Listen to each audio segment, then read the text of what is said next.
Hey Southpointe Academy, thanks for taking some time out of your evening to come together and have a conversation about your Amazon trip. I'm really excited to be able to share a little bit about the trip and introduce you to the We movement. A lot of you have already been exposed to the We movement. You're involved with the We movement. You're huge champions of it, coming to We Day, fundraising, getting involved in your community. But the We movement, simply put, is shifting the world from me to we. It's coming together and having positive impact as a group, strengthening our message and strengthening our impact.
There's three parts to the We movement. There's We Charity, the international development organization working with communities around the world to help them break the cycle of poverty.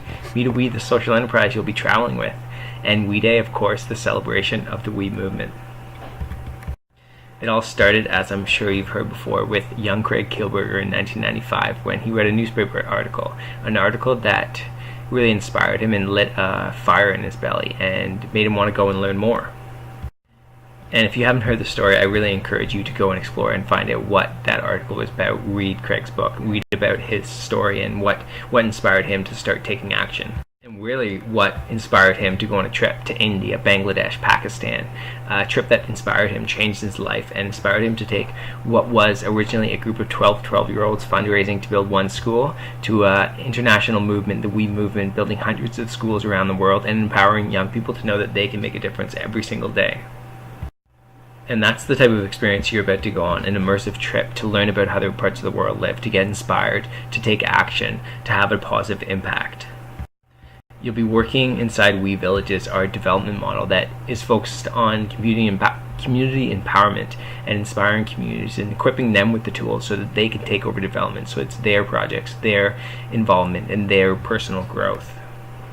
There's 5 pillars in that model: education, water, healthcare, opportunity, and food. And with these pillars coming together, it empowers communities so that they can break the cycle of poverty, so that when they're coming to school, they're well fed and they're healthy, and when they go home, their families have opportunity to earn an income to continue paying for their education. And all these pillars work together to build a foundation of development and a foundation of empowerment.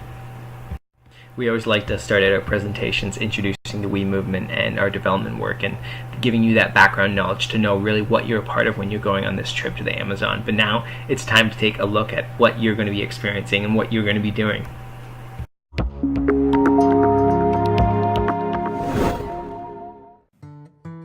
To be honest, would be the whole trip itself. It was very humbling. I learned a lot of things culturally, a lot of things about a different place, and a lot of things about myself as an individual. Before the trip, I was very indifferent, so I didn't really, it was just a trip to me. And after the trip, it was very emotional, just saying goodbye to everyone. Community members, my friends on the trip, facilitators. I miss it a lot. I want to go back so bad, and I can't wait to go on any other Me to We trips. My name's Kostya, I'm 16 years old, and I went on a midweek trip to the Amazon in Ecuador. I loved the trip because it was just an overall humbling experience. It was totally worth it. Anyone should go on a trip.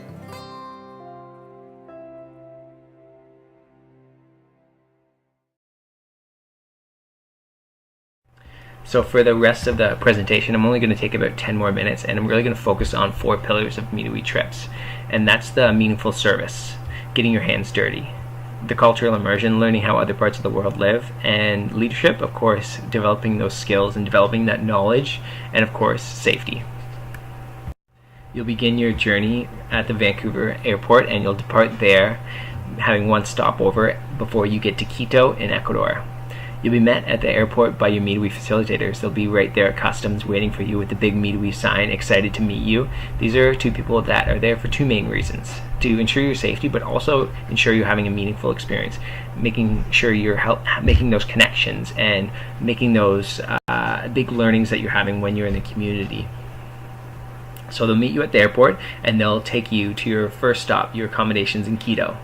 You'll spend the first day of the trip acclimatizing, getting to know the history, getting to learn a little bit about Ecuador and where this rich culture comes from. You'll go on a walking tour of Quito and seeing these beautiful buildings, getting to know the culture, getting to know the country, and getting acclimatized to the weather and the new altitude you're in.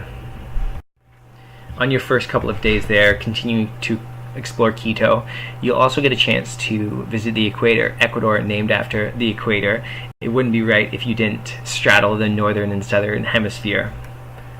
You'll continue to learn about the history. You'll continue to learn about the Amazon and the indigenous people you're about to meet. And you'll also get to do some really cool science experiments. Like, did you know you can't actually walk a perfect line on the equator, or at least it's quite difficult. So after your first few days in Quito, exploring, getting to know each other and the country you're in, you'll be taking off to the Amazon next. So you'll load up in the bus, drive for about 4 hours through the mountains, seeing waterfalls, stopping halfway, having the most delicious lunch you'll ever have in the mountains, and then you'll continue along the way till you eventually get to the end of the road, and you'll unload from the bus, load up into a long motorized canoe, and you'll skim down the Napo River for about 15 minutes until you see this small staircase tucking out of the Amazon rainforest, and eventually you'll get to the staircase and you'll climb up and you'll be at your home away from home, the Mingle Lodge. As you can see, it is bunk style. There is about 4 to 6 per room. Every bed is really comfortable, comes with pillows, blankets, towels. Each room has its own bathroom, and then you can see here your dining hall. We have really amazing spaces to eat right in the Amazon rainforest, so you'll be fed by our midweek staff and midweek kitchens. You're always fed incredible meals, having lots to eat for breakfast: eggs, fresh fruits, toast, coffee, tea, juices, really tasty fruit coming from our farming partners. You always have a really great lunch with a lot of protein. Vegetarians, we can accommodate those. Vegans, accommodate those. No matter what, just let us know. We'll be able to accommodate you, and you'll be well fed. Lunch and dinner are always something special. You'll get to try some North American favorites with a little Ecuadorian flair. Plantains are amazing. I highly encourage to dive into those, and really look forward to meal times, because it's important to be well fed when you're traveling, and we ensure all our travelers are getting the necessary dietary restrictions and getting the necessary fuel they need to go out and work hard on the build site.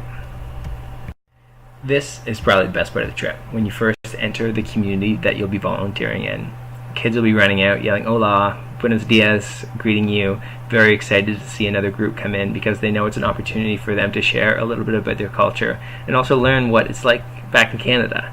And it's an incredible opportunity to meet these people, because later on you'll be volunteering and working on a development project, and you know the people that you met, this project is going to impact their lives and have a huge impact on this community for many years to come.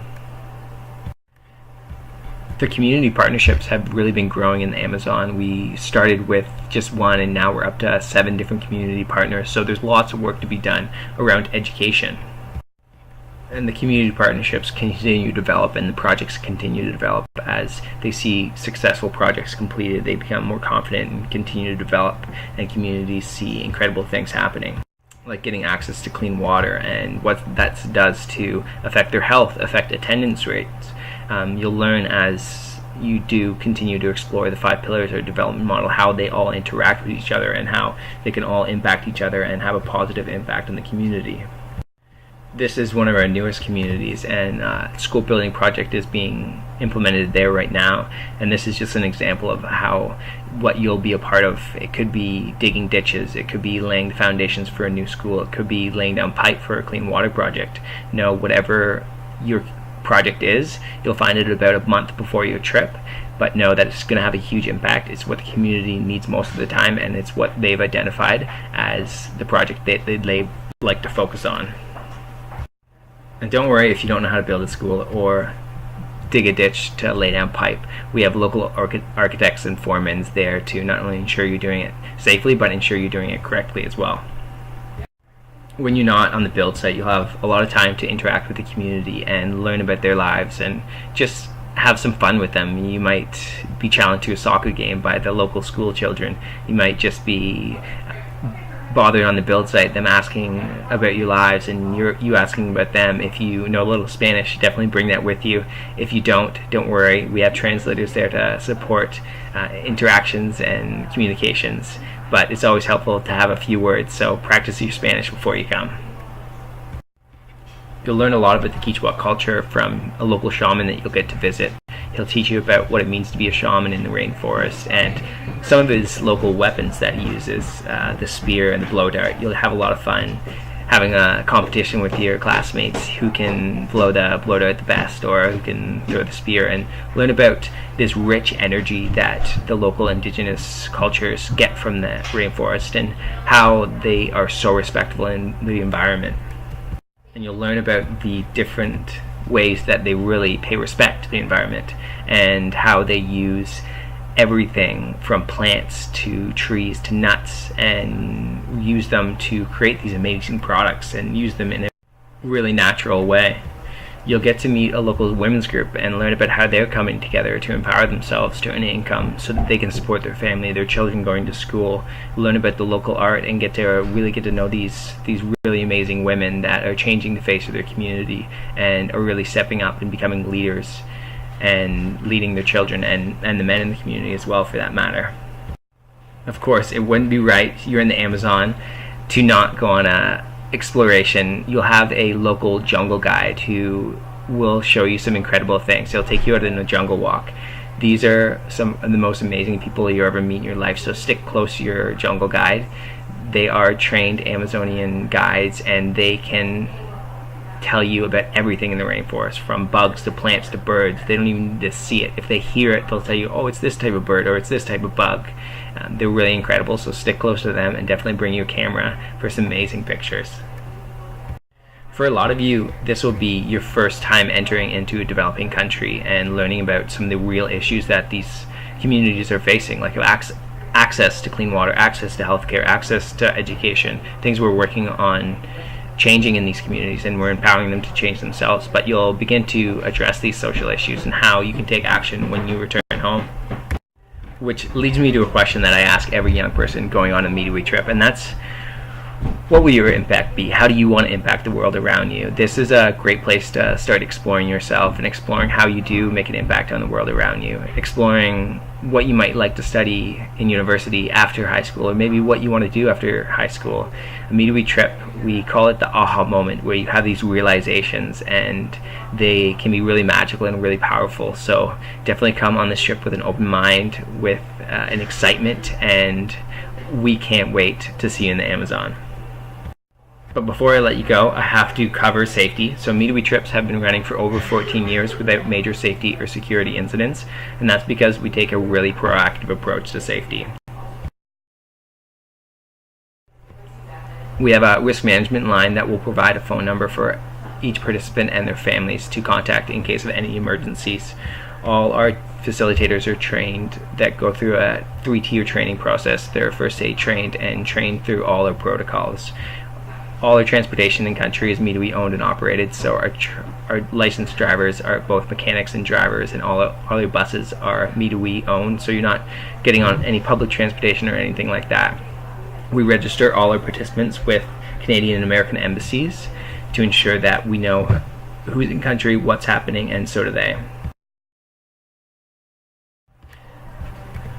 We have a risk management team that operates both out of Canada and Ecuador to ensure our travelers are safe from departure until they return home. We work really closely with all the travel advisories, Canada, Australia, US, and UK, as well as the World Health Organization and CDC. I know there has been a bit of concern around Zika, and I just wanted to restate that we're fully confident traveling to Ecuador. We work really closely to understand the virus and any potential harm that it could have, and we're only recommending that if anybody's looking to get pregnant within the next 2 years, we'd recommend talking to your doctor before committing to this trip. Other than that, there is no risk to anybody traveling on the trip. We do include insurance in all our trip policies in case there was a change in the safety of the trip and Southpointe or Midway deemed it unsafe. We of course would ensure that everybody was reimbursed for any lost costs. With that said, I'd just like to reiterate we're fully confident traveling to Ecuador. So for your 10-day trip, the total cost is $4,200, which includes basically everything. The only things it doesn't cover are visas, and for any Canadian or American passport holders, there aren't any. For most nationalities, in fact, that there aren't any visas for Ecuador. We recommend everybody does visit either their family doctor or travel doctor to discuss any vaccinations that they may require. And additional spending money, but that's only for souvenirs. If you haven't already submitted your deposit to the school, a check of $750 can be done so, and I recommend doing it as soon as possible to ensure you reserve your spot. Trip registration will happen online, and the final payment will happen in March. If there are any questions that weren't covered in the presentation, please don't hesitate to reach out to me directly. I'm happy to talk about these trips and experiences. I'm really passionate about it.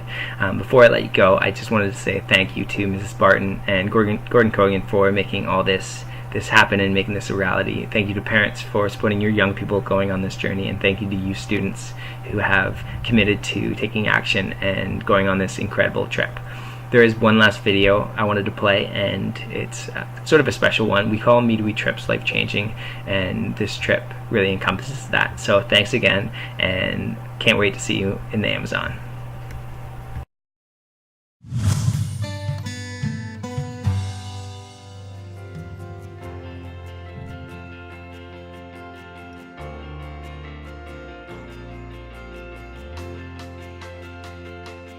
I was convinced to allow Adam to go on this trip because of Adam, basically. He was very sure that he wanted to do this after looking into Midway and looking into the opportunity there.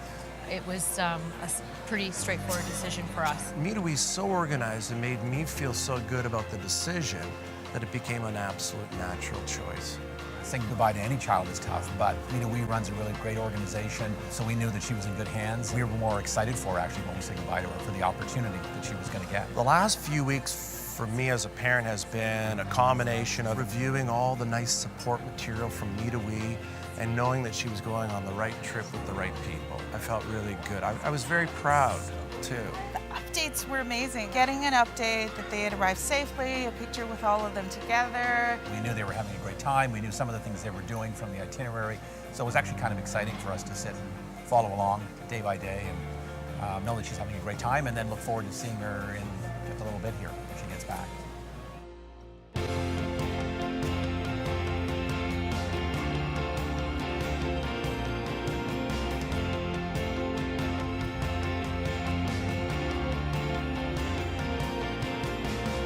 The most important thing that I learned is to have confidence in yourself and to keep pushing really hard, because these people literally have nothing and we're so privileged. My experience in Nicaragua was absolutely fantastic. It was great. I would definitely do it again, and honestly the experience that we had with the village children was so phenomenal. It blew my mind. It was just so wonderful. I'm feeling good because now I get to see my dad again, but I also miss Nicaragua a lot. I'm really glad you chose to go, honey. This is creating change, not just these communities, but for a whole global scale, and to be able to change my outlook on how I perceive my goals for the rest of my life.